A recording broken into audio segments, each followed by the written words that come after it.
নমস্কার, আমি রেবা। আপনাদের সঙ্গে আবার একটি নতুন রেসিপি নিয়ে এসেছি। সেটি হচ্ছে ধনেপাতার চাটনি। তো ধনেপাতার চাটনি কীভাবে বানানো হয় সেটাই আজ আপনাদের সঙ্গে শেয়ার করব।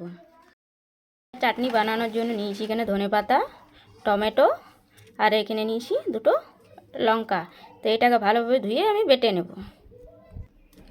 দেখুন, এটা কিন্তু আমার বাটা হয়ে গেছে। এবার এটাকে আমি একটা পাত্রের মধ্যে ঢেলে দেবো।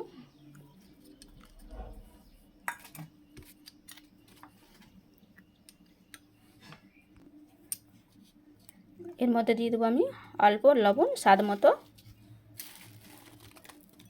1 চা চামচ চিনি, আর একটু কাঁচা সর্ষের তেল দিয়ে এটাকে ভালোভাবে মিশিয়ে নেব।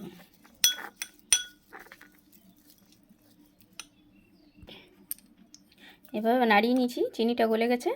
দেখুন এইভাবে, এটা কিন্তু গরম ভাতের সাথে খেতে খুব সুন্দর। এই দেখুন, এটা কিন্তু রেডি হয়ে গেছে ধনেপাতার চাটনি। ভালো লাগলে অবশ্যই একটা লাইক, কমেন্ট এবং শেয়ার করে দেবেন।